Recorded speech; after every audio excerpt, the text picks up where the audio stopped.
Em cima do fato, com Edilene Lopes. Oi, Edilene, nesta semana pós-julgamento do ex-presidente Bolsonaro e de outros 7 réus por tentativa de golpe, a bancada do PL, que é o partido dele, quer acelerar nos próximos dias as negociações para o projeto da anistia. Bom dia para você.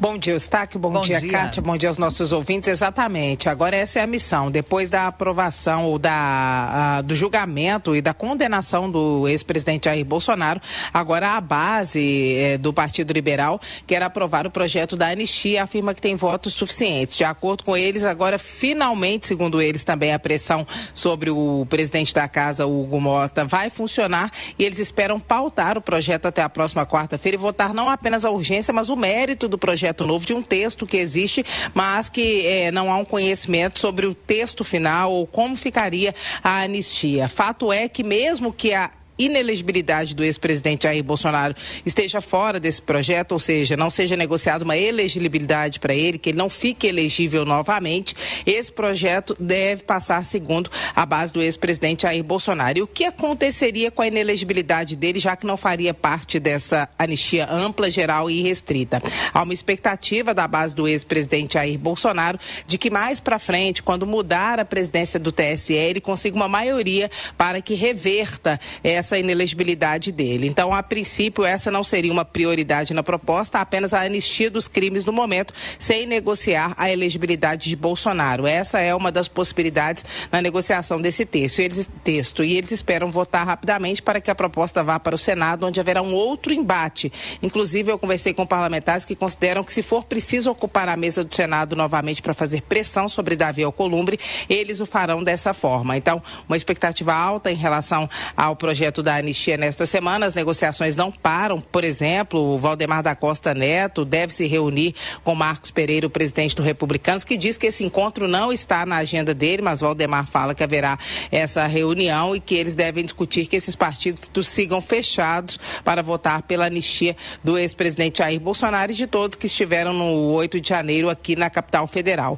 E mais uma coisa que também a base de Bolsonaro diz que não é uma troca que esteja sendo feita, mas o projeto das prerrogativas, ou a PEC da blindagem, como alguns chamam, e a base de Bolsonaro não gosta. Eles pedem que se chame de PEC das prerrogativas, que aumenta a proteção para deputados e senadores, pode entrar nessa jogada também para que o Centrão vote, já que interessa a muitos deputados, proteger mais os parlamentares para que eles não sejam presos em flagrante, por exemplo, enquanto estiverem no curso de seu mandato, ou seja, aumenta a proteção sobre eles e pode ser que essa PEC volte a ser discutida, ela que era dada como um assunto morto na semana passada. O que a base de Bolsonaro fala? Que eles não estão negociando a votação desse projeto em troca de votos pela anistia, mas outros dizem que estão sim. Fato é que esses dois assuntos podem vir à tona novamente nesta semana e está em plena negociação a votação do PL da anistia, Kátia e Eustáquio, além da expectativa, claro, em relação a punições contra ministros do Supremo Tribunal Federal. Oi, Edilene, e a base bolsonarista está esperando ainda alguma reação de Trump após a condenação?